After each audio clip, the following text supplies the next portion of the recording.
evening, everyone. Welcome to Happy Me Career Coaching Initiatives, episode number 11. Today's topic is going to be talking about engage to disengage. And it's going to be interesting as we're going to talk about engaging ourselves. And this is very much aligned to the vision that we're driving in Happy Me Career, is to engage the willingness and motivation within the self. So to propel us forward through coaching, and of course, bring about an evolved change in the mindsets of the masses and advocate, the use of coaching into our daily lifestyle. It is everywhere in the internet talking about unlearn to learn, falling back to your why. Last week with Lynette, we talked about the who in us. And today, when I got to know our master certified coach, co-founder of Catalyst Coach, Mel Leow, has been doing, I just caught hooked on how he breaks the fundamentals of the motivations attitude that we hold towards engaging ourselves. So much so that I just, have to get him into this show, sharing with us how to engage ourselves means, looks, what, how, in every possible angles that we can get it from him. So Mel, with 26 years of experience in coaching, consulting, marketing, and leadership, I know that you believe coaching is the key to human transformation in this 21st century. And through coaching interventions, we all then become brave leaders. Now, Mel, thank you so much for being with here tonight, this evening, your night in Australia, Melbourne, right? Yes, that's right. Thank you for accepting this invitation. Mel, will you do us the honor to share with us how your 26 years of coaching experience in engaging leaders and executives, through coaching interventions become brave leaders? Yeah, thank you once again, Mavis, for invitation. It's one of those things that I say it's part of my DNA to bring out the best in others. And yes, this word brave is so important, especially in today's world, right, Mavis? Where we face so much uncertainty, and being brave is not just putting on our Superman or Captain Marvel suit and then go out there and brave the world, right? Even though we sometimes feel we want to do that for the sake of the family, for the sake of who we represent, in our lives, right? But it's not just that. Because to me, it's always about choice. Even choosing to be brave leader in the workplace is by choice, because nothing that we do actually is by chance, I believe, right? And choice is such an important word, as you and I know as coaches, right? So if we give people the freedom of choice, what happens? People will tend to decide for themselves, which is much more powerful than someone telling you what to do, isn't it? So Yes. choice is one of those prerequisite to change, I believe. And a lot of times our choices or our power to choose have actually been given away. So that's where the disengagement happens. Through our conditioning of ourselves, through the many years, right? We become so, how to say, no more feeling. It's like the skin a bit dead already. It's like you wet also, there's no feeling. So this is in a way like a disengagement, because it's like no more feelings. Even something bad happens, we're just numb to it. Sometimes we're like, oh, like that, oh, life is like that. So it's one of the things that I feel I want to say it right now, even as we start this session, that think about it. Have we sometimes given away our power to choose? Some of us have given it away to people. So actually, they tell us what to do, right? With our life. Sometimes we give away the power to situations. The situations tell us how we should react to it. Get it?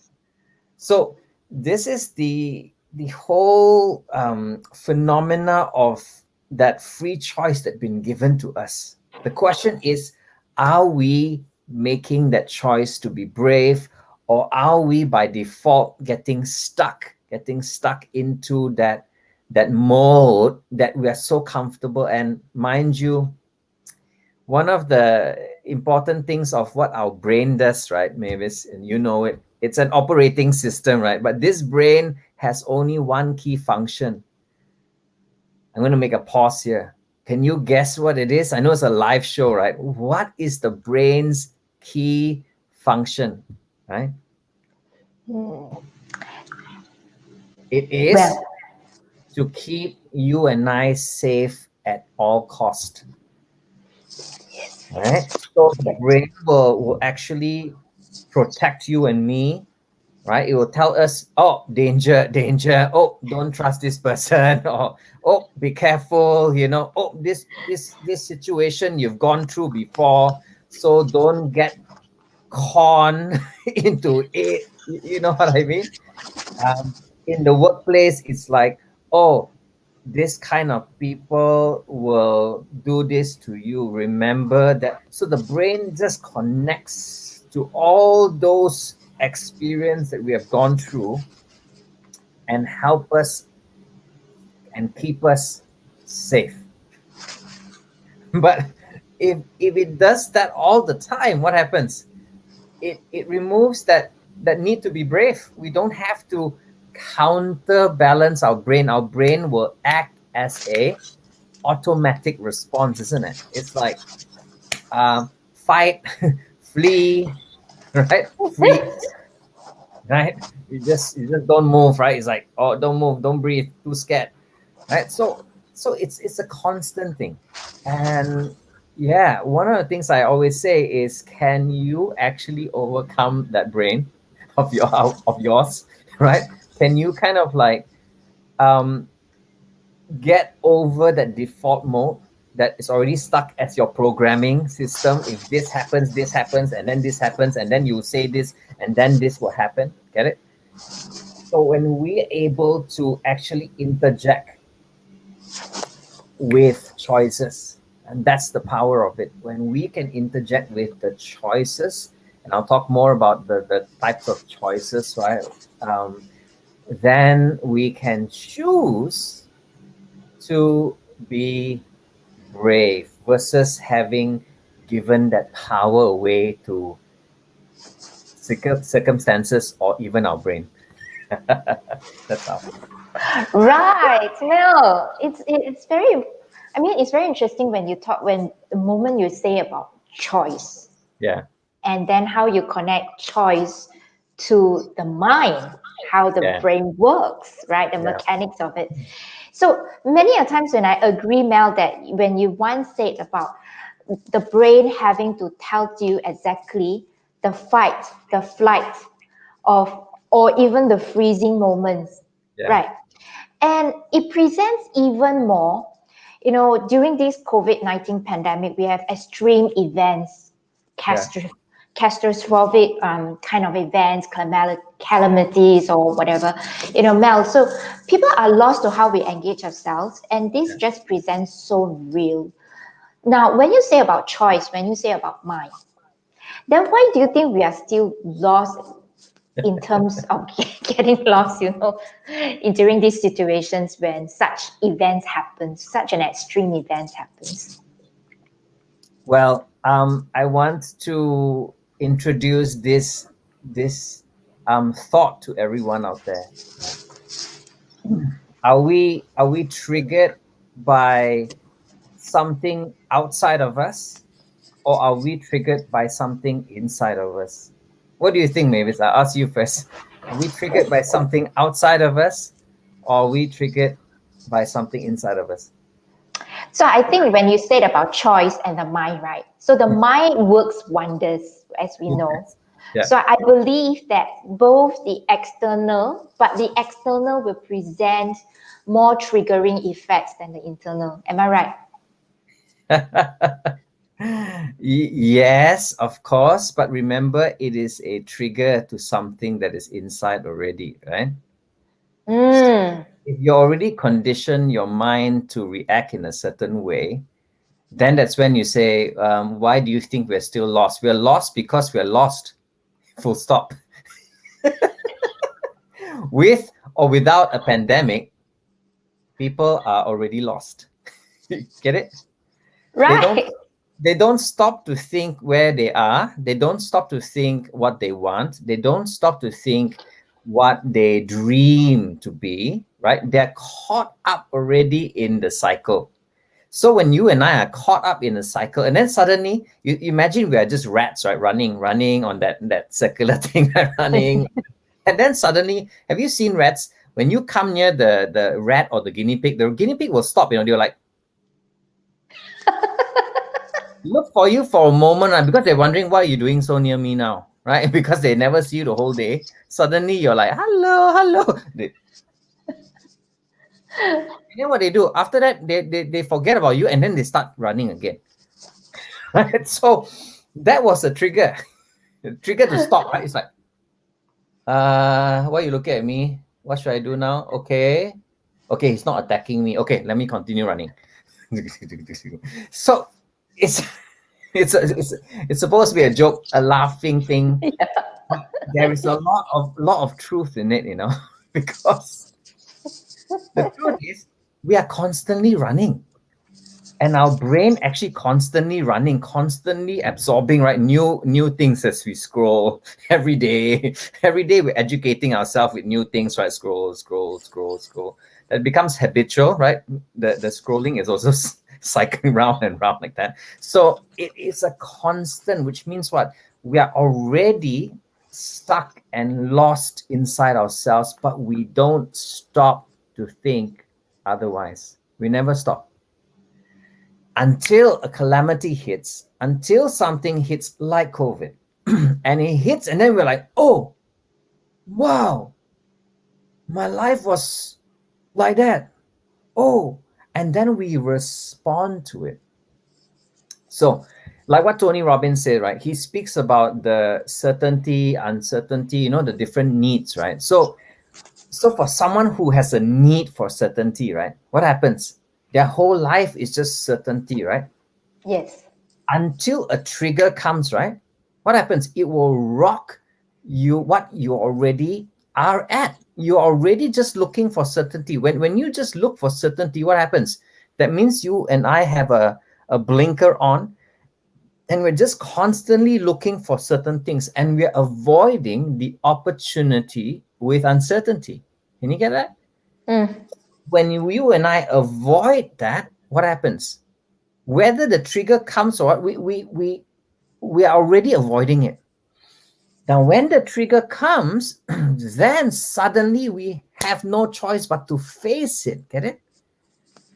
So suddenly supposedly our choice is taken from us, but actually our choice is never taken from us. Our choice is still there for us to respond.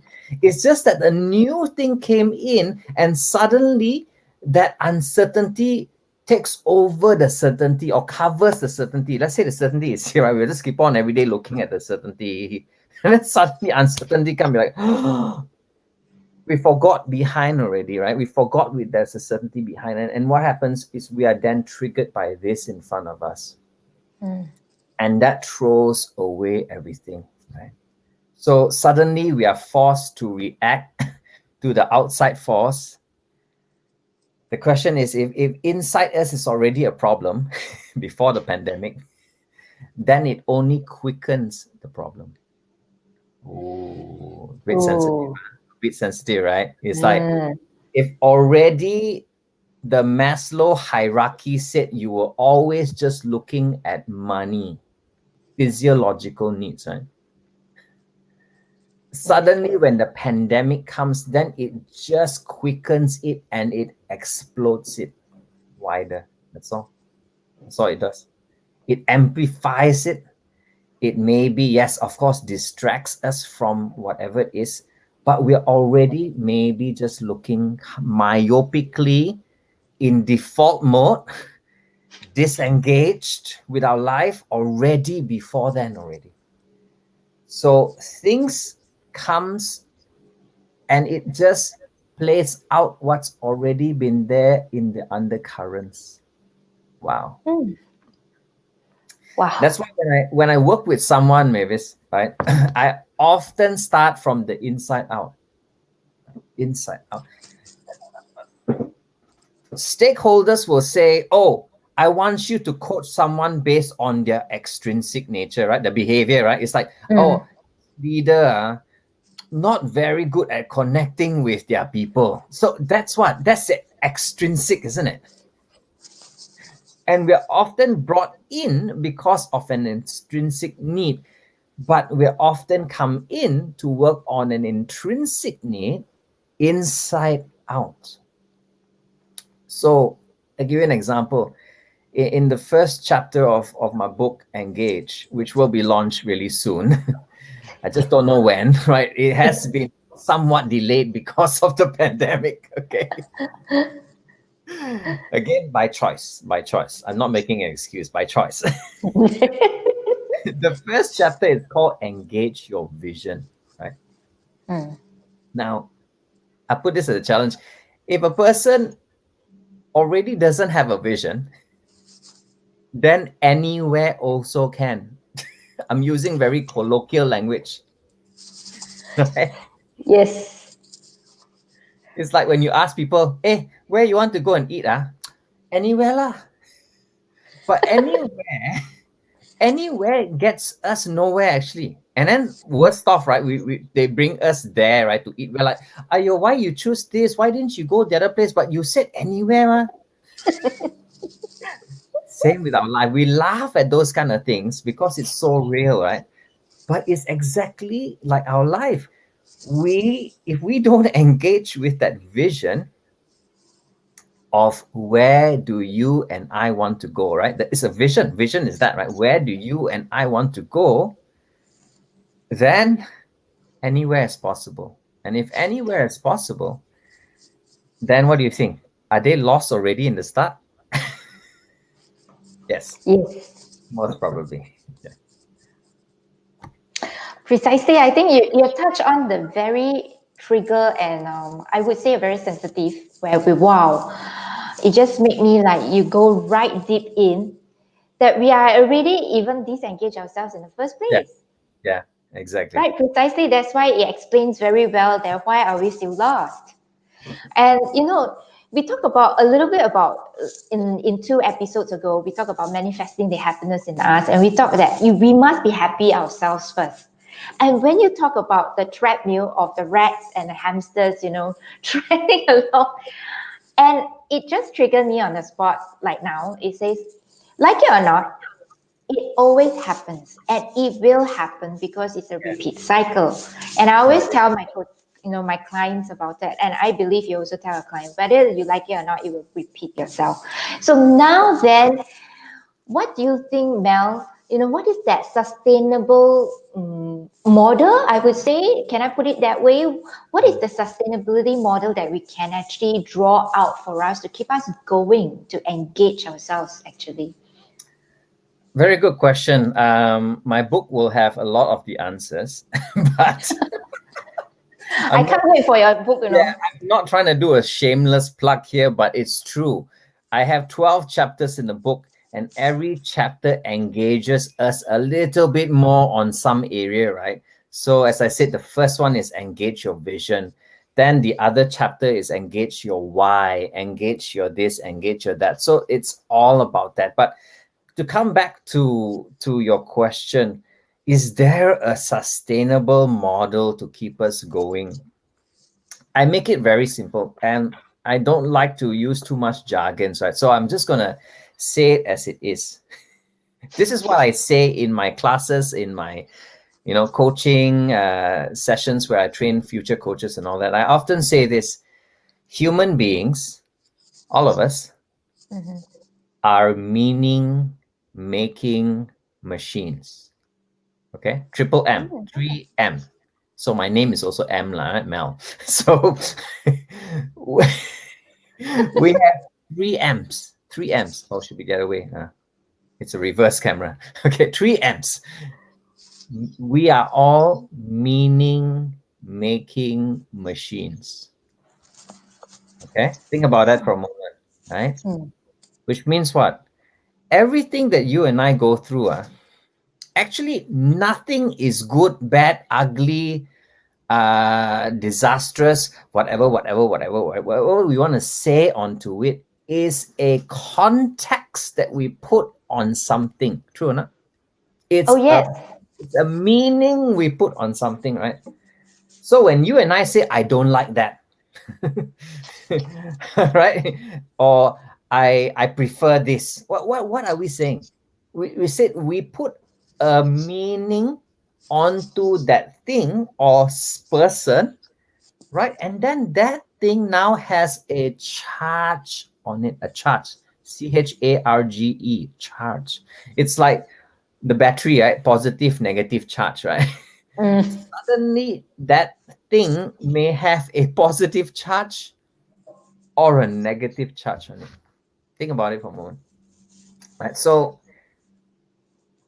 it's in a way not so right to say that we can actually bring out happiness in ourselves, kind of thing, because in a way it's also true, don't get me wrong, but it's actually how we respond to things, right? That's the thing.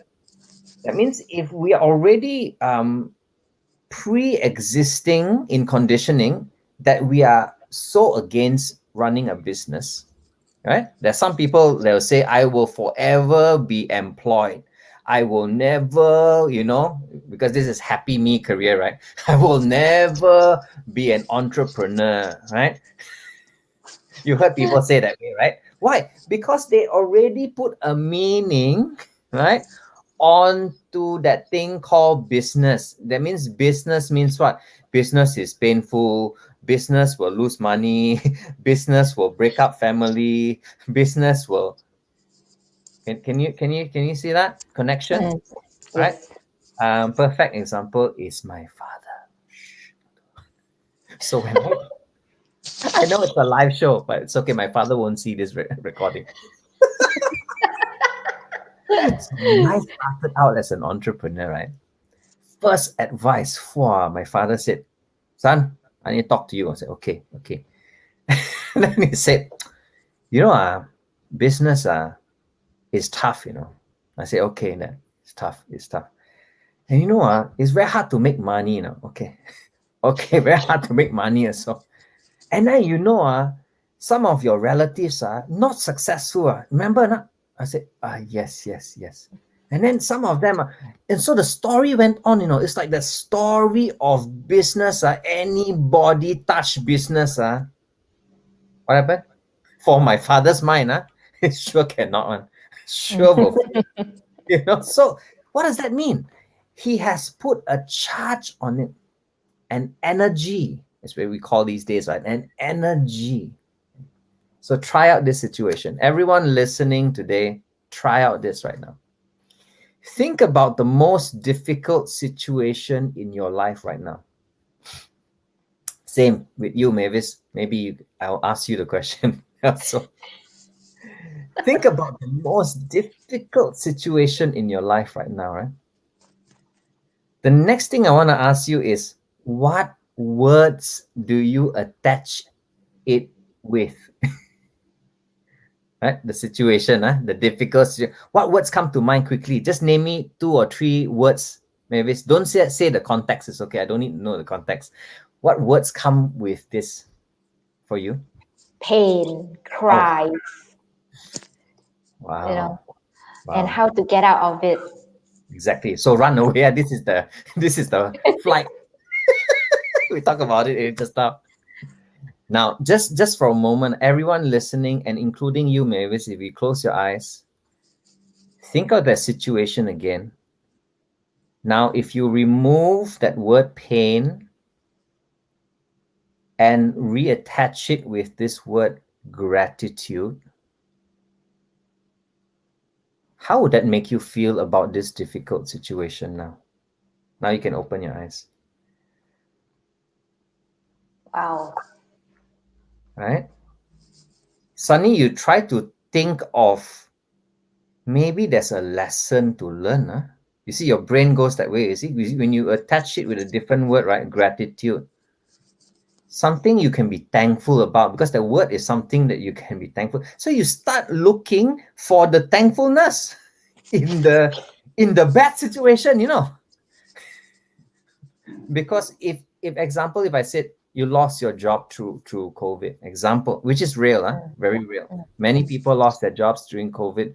Many people have to repivot themselves, right, in their careers, right, in midpoint, and they're 30 plus, 40 plus. It's difficult. I'm not discounting its difficulty, but I'm saying that we have a choice. It's back down to what meaning, the choice of meaning that you and I are placing onto that situation. It's a situation.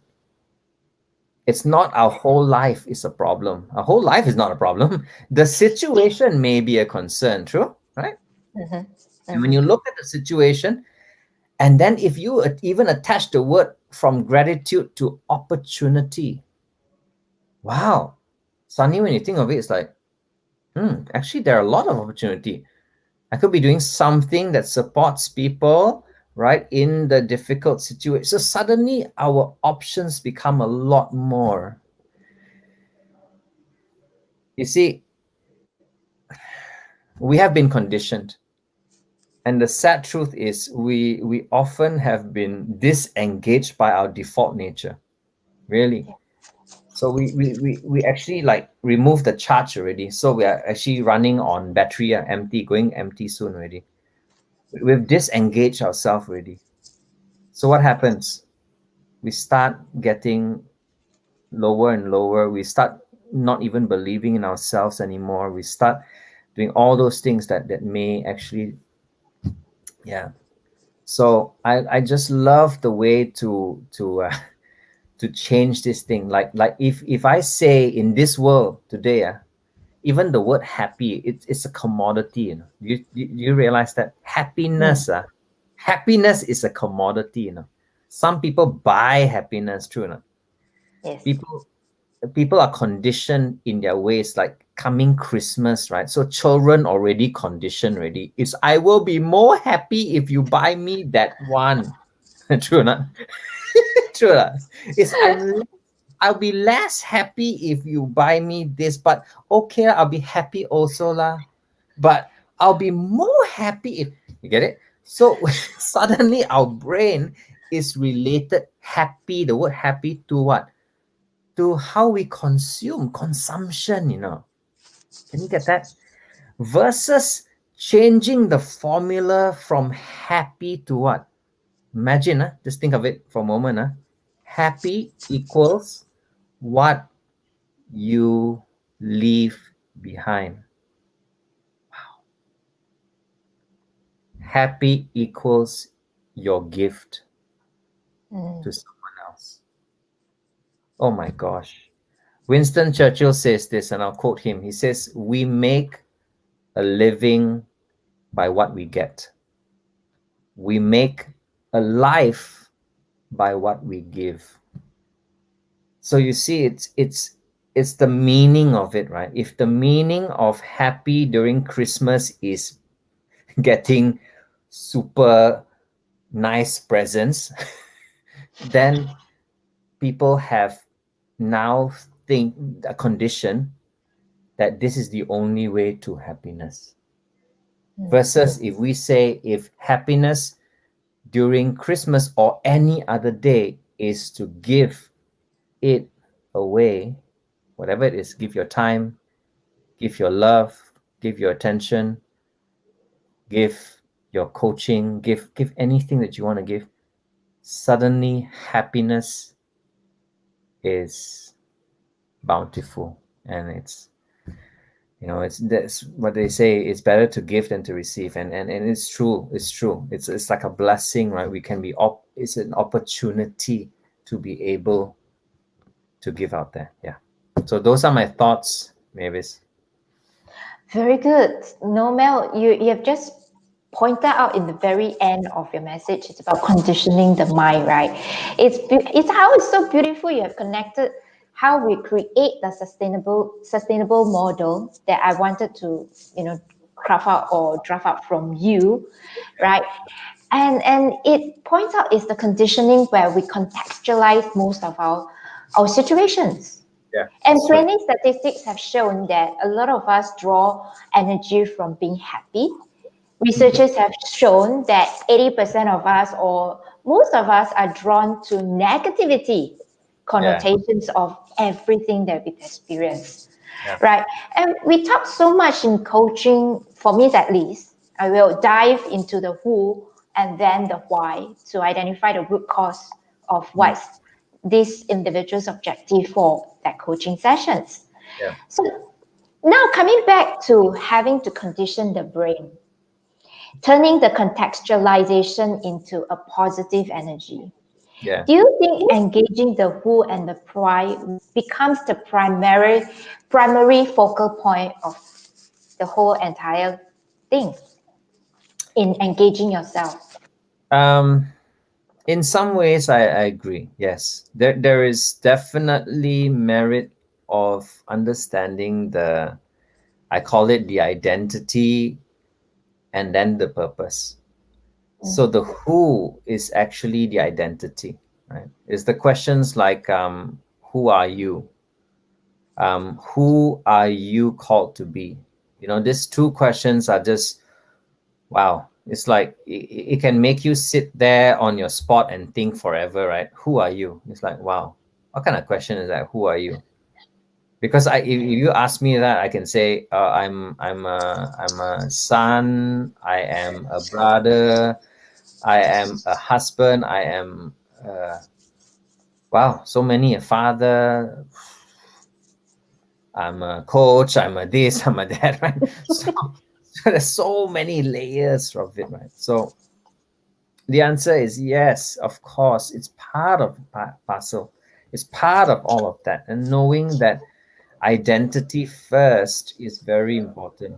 A lot of times in the world we live in, we focus on the how. How can you get rich? How can you get skinnier? All those ads that you and I see, right? Always on our phone, right? Maybe we will be looking at all those things also because it's algorithms, remember? But anyway, all the how solutions keep on coming to us. It's like, oh, I'm tempted to buy that thing. I buy that, then I can be whatever, So uh, the the the the the world has been asking wrong questions. Actually, you're absolutely correct. Yeah. So we've been asking the how, right? How Yes. this, how that. We also ask the what. The what is important, but if you don't ask the who and the why, then and then focus on just the how and the what and all that, it's very functional. That means you're just going after that without knowing the basis of the important structures. There are structures of all this. Yeah, in understanding ourselves, right? Understanding our positivity, understanding our conditioning. And so one of the models that I use, I don't mind sharing here. Um, I've not published it. It's only within my program, right? It's called the Flow 5 Coach Process. Okay. So first Wow. time ever on an interview, I am saying this live. Okay. Thank you so much. It's called the Flow 5 COACH process. Okay. Mm. Now the first C, it's core. It stands for core. Core means what? It means your who, the identity. It also means how your needs are met, how your filters of your wants, all of that. Okay, talks about the core of you, which means it goes down into the essence of you, of who you are. Mm. From there, we actually go with O, and O is what we call the outcome. Now, the outcome here is not just success or performance, right? It is actually the outcome, which is the why outcome. And that talks about what? The values and beliefs. Because a lot of times we don't go deeper and understand what's important to you and me. And what do we stand for, correct? And that talks about the alignment. That means getting alignment to your values and beliefs. Because if you and I do things and just do things without any meaning, we will sometimes find ourselves lost. The word again, it's now lost because we don't know what we're doing and for what alignment for, right? So there needs to be an alignment. The outcome is aligning back to the values and beliefs, okay, of our lives. Okay.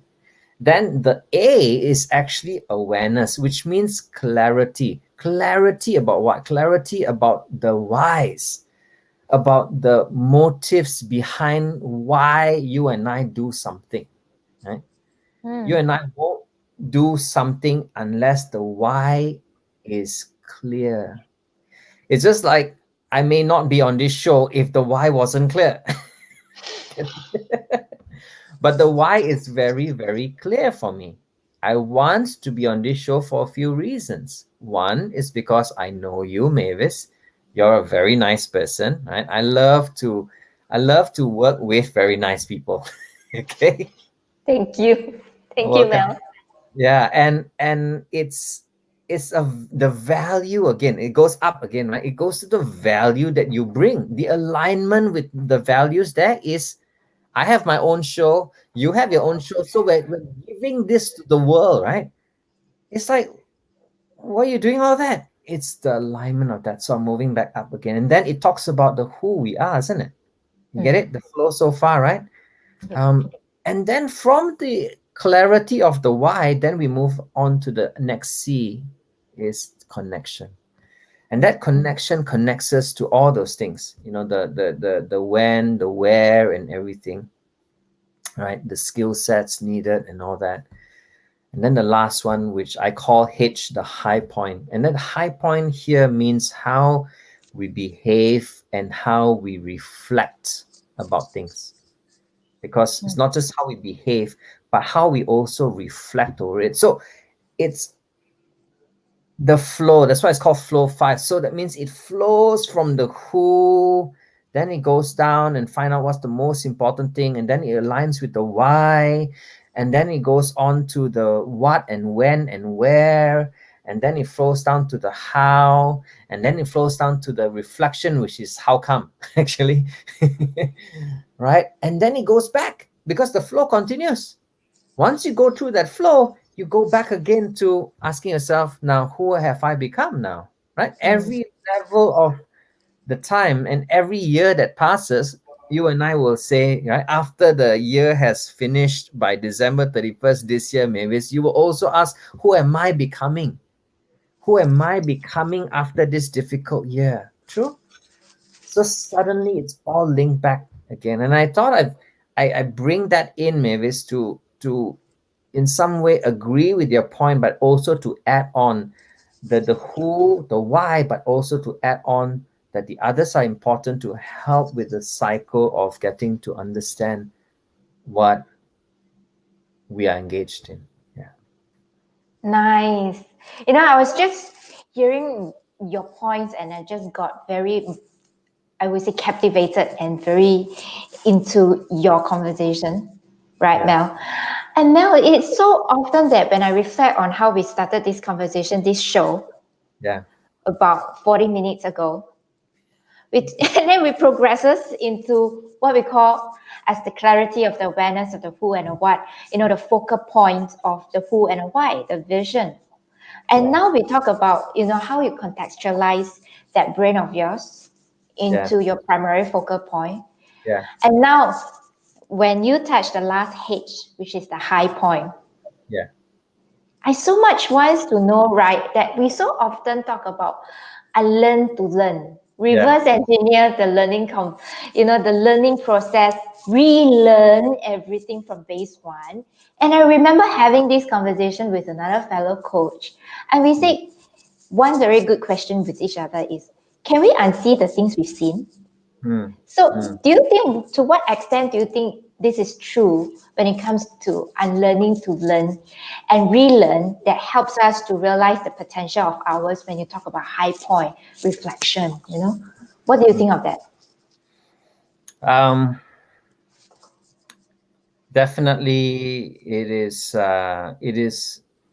possible to do all that because our brain is capable of a whole lot more than we use it for, right?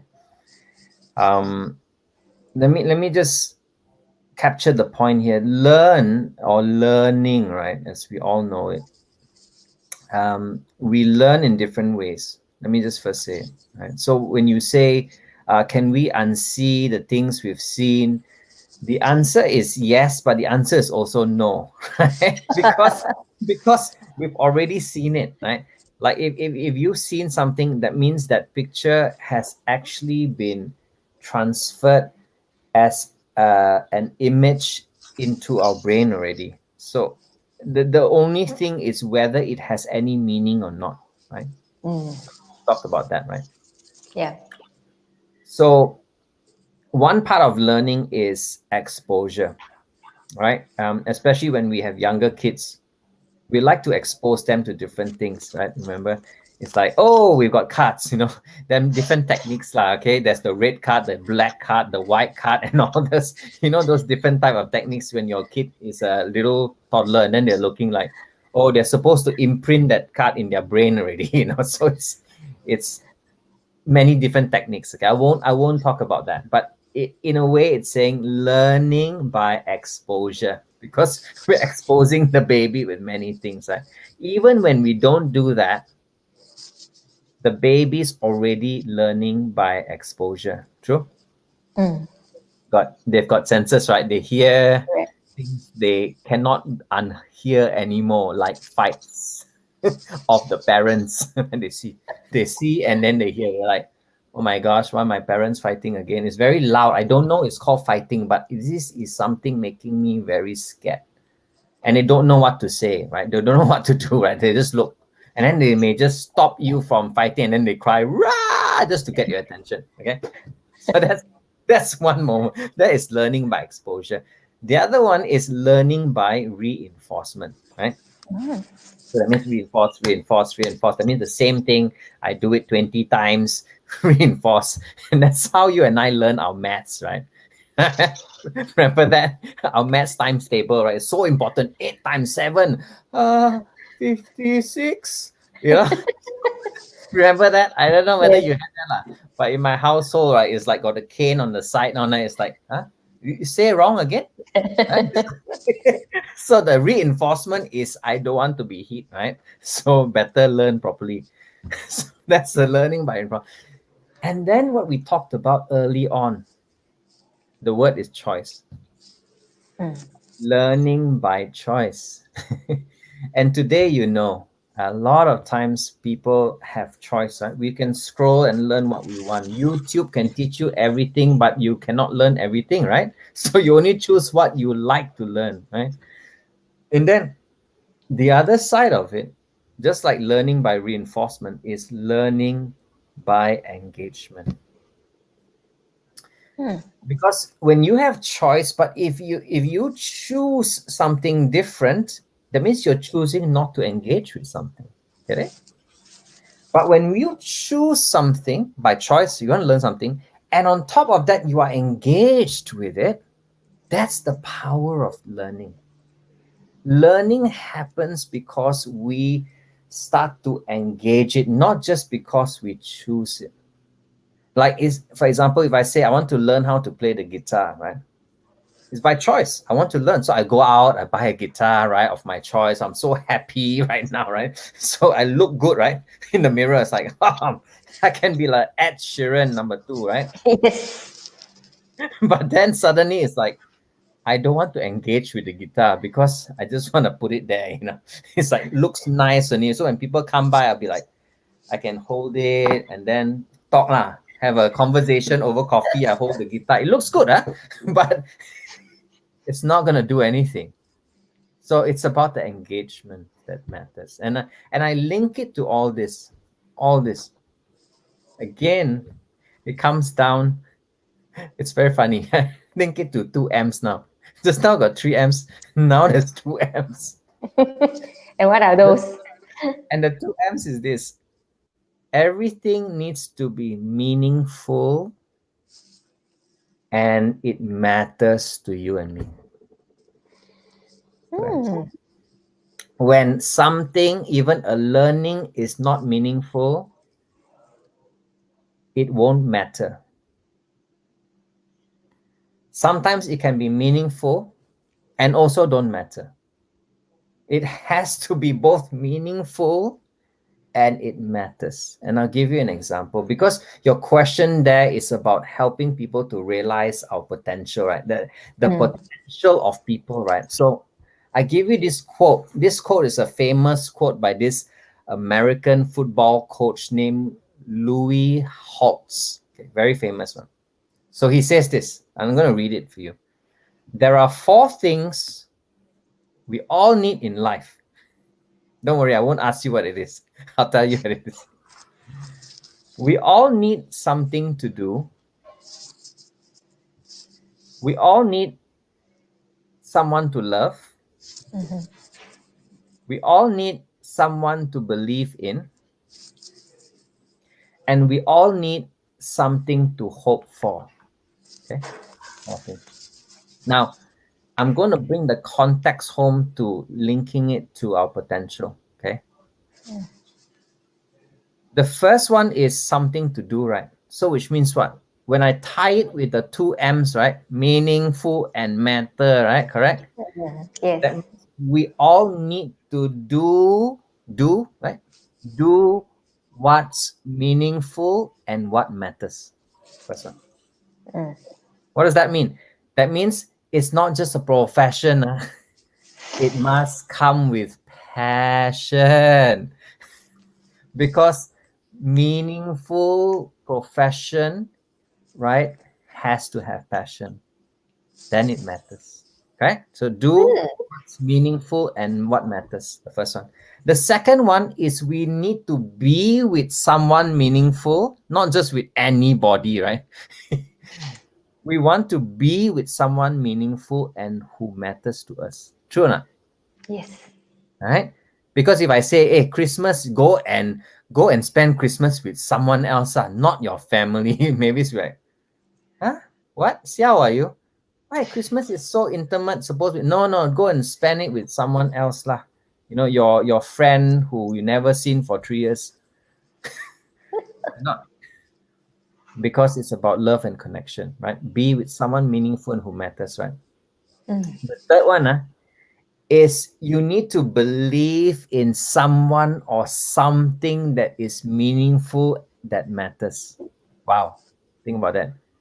You and I need to believe in someone or something that is meaningful and that matters. Meaning what? There needs to be a conviction to a vision and mission of someone or even yourself. Get it? And then the last one, it's about that something to hope for, right? This is it. The fourth one is we all need to have a dream, because hope is like a dream. We need to dream to create something meaningful that matters. That's the reason why I believe, Mavis, you are creating this and the software that comes with it and all of that. Why? Because it's your dream of creating something meaningful and that matters for the world that you serve. True? Yes. So it becomes a vocation that will impact the world's needs, that is bigger than just your needs. And that's how we reach our potential, because we've got to start thinking bigger than just you and I, our needs, right? If we just meet our needs, okay, don't get me wrong, I also do meet my own needs. But if we just think of that alone, it's going to be very self-serving, true. Very, in a way, very selfish as well. So I believe people are not made that way. We are made to connect with other people. And that's the reason why when we are not fulfilling all those things that's just beyond ourselves, we cannot reach our potential. We've got to go out there and fulfill that stretch. And you and I know what it is, because those are the things that you either think about at night, cry about at night, or feel sad about at night, or rejoice at night about something. And that's what it is. Right, Mel. That's wow, that's so heavy. The last question was, I mean, the previous question, not the last question. The previous question was so heavy. It talks about all those that you have implanted the word matters. That Yeah. that word matters is actually a form of intrinsic to the very So, internal self of ours, right? yeah. And that's how we engage what matters to us. And usually when you talk about, it is serving more than just us, that we connect what we to do, what we believe in, the love, and then what we hope for. And Yeah. many a times it forms what we call as an outward expression of ours. Yeah. Okay, and that what we call as attitude. So is it an attitude that we have to form for ourselves in order to engage, so that to bring that engagement to us, if not to disengage ourselves? Yeah, that's a good question. And I would love to just tackle the word attitude first. Actually, attitude is not something so extrinsic, it's very intrinsic by nature. I often say that attitude is like a manifestation of what's already inside you. Mm. So if someone carries an attitude of, Singapore people like to say bojap. That means in English is like don't care. Yeah. Just saying it lah, okay. Um, that is a manifestation of what's inside, right? And then the outside is the kind of face it's like, don't tell me lah. Don't need to tell me. You know that kind of face, right? And it's funny because there is there's not just the outward movement of it, but there's an internal manifestation of it. So that's what I call an attitude. An attitude is accumulation of our intrinsic language patterns. Wow. Okay. Let me go slower. Because all of us are we have this language pattern inside us. It's like computer jargon inside the computer, right? We Mm. cannot see the computer jargon inside the computer from the outside, can we? Cannot. No. There are tons of computer language of software speaking to each other, right? I'm not very good with software stuff lah, so that's all I can share about that lah. It's like talking different language. One talking Indian, maybe they're talking Chinese, they're talking another language. So a lot of Java language lah, this lah, that lah, I don't know lah, all happening inside, correct? Mm. But when you buy the computer, you don't need to know what's talking inside, correct? You just buy it because, oh, it's very nice outside. Oh, it's a Mac. Beautiful. Oh, you have a slider here. Oh, very nice. What? So much? Then you have to pay the price. You have to pay the price for looking so nice outside. Mm. So, but remember this, doesn't mean inside is not speaking. Inside is continuously speaking. It's continuously going on. And so to understand someone's attitude, we have to understand the language that's happening inside. So when I say that, then the what I'm trying to link is that means attitude can be understood, and attitudes can also be shifted. It's not a fixed thing because it's contextual. We bring out our attitude, our manifestation in different contexts. Yeah. So that's what happens. It just comes out. It just comes out because it's already inside us.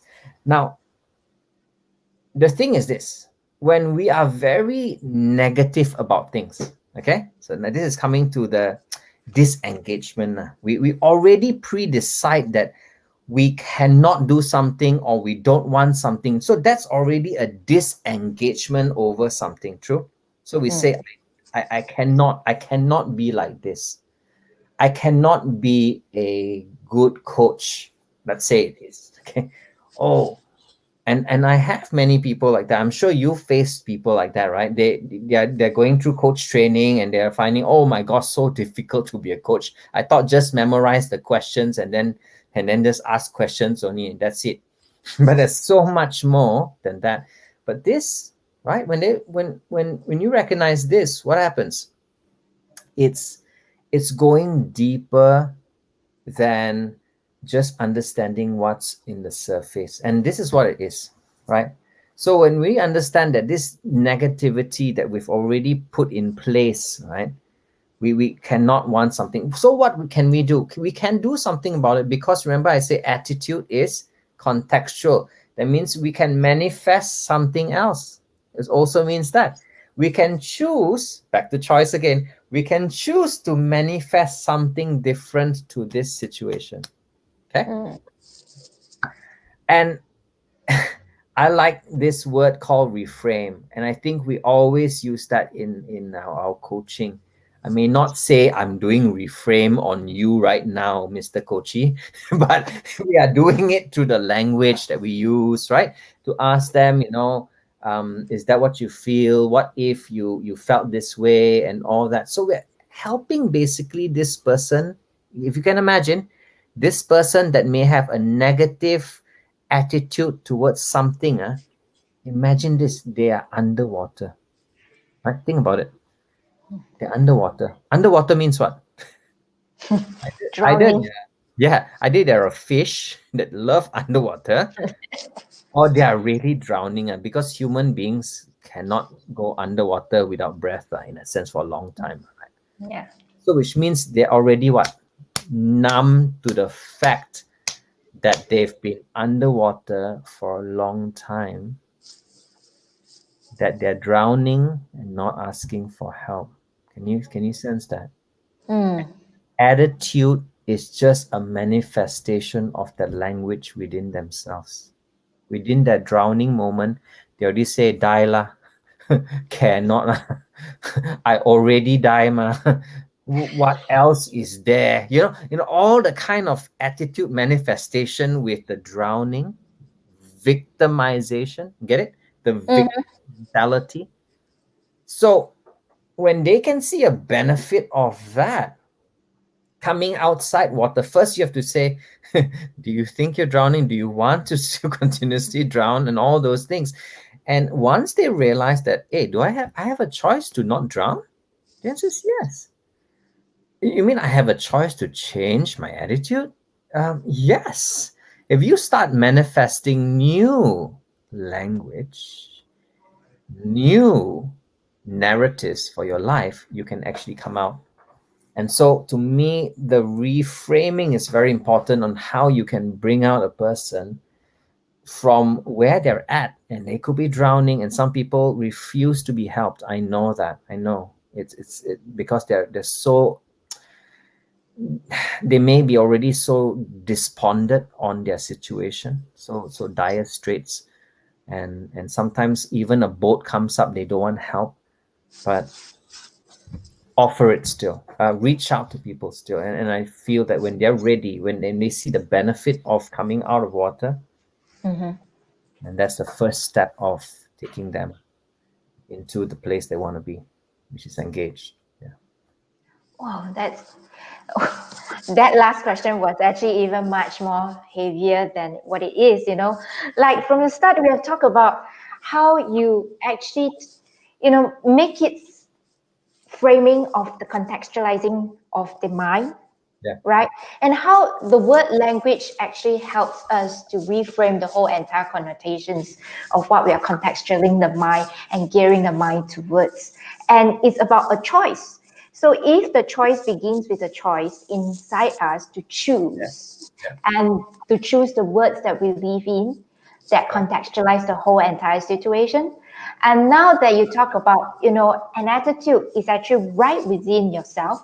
It's just how you contextualize everything into your own language. That's right. Absolutely. Wow. Now, Yeah. everyone listening today, have you gotten yourself some golden truths right from Mel? I think I myself personally have Thank you. gotten so much nuggets. And Mel has shared so much golden nuggets, telling us the usual engaging self looks like. We talk about so much of the fundamentals of who, why, beliefs. And finally, when we wrap it up, and I was asking about attitude because, right, every time all of us are pondered with, what is this attitude? What kind of attitude are we having? We start to question each other. And of course, we talk about disengaging ourselves for moments to realize that potential in us. So I guess I now know and engaging in one's willingness and motivation is really not easy, right, Mel? Yeah. And It's not easy, but it's possible, right? yes, yes, Remember, we are meaning making machines. So if you attach it with not possible, it will not be possible. Right. So it's about that shift. Yeah. right. The 4 M's to summarize, right? Meaning making machines that matters. Wow. Wow. That's right. That's right. The 4 M's. And that's what Happy Me Career Coaching Initiatives, plays that resource channel of engagement to how you can make that happen, everyone listening to this. It is not enough. So this is so much we can offer you in a 1 hour show, right? And Happy Me Career is actually designed to act as a daily platform of engagement for you. Now, right now, we have come to an end. I really thank, Mel, for you being here and you give us so much nuggets. The coach framework, the 5 M's, right? When it really matters is meaningful, making machines that matters, and the 5COACH framework. Thank you so much. And I really look forward, Mel, for your 12 engagements in the individual self that you're going to write in your next upcoming book, right? The engagement book. Yeah. Yeah. Tell me more about it when it comes out, okay? Definitely. Thank you so much for having me on the show. Thank you. Thank you so much, Mel.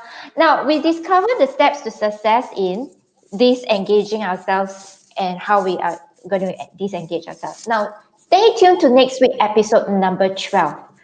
And that's going to be a break after that, but we're going to unravel the truths behind the correlation of mentoring and coaching with James Campbell Grant, a mentor coach himself. Good night, everyone.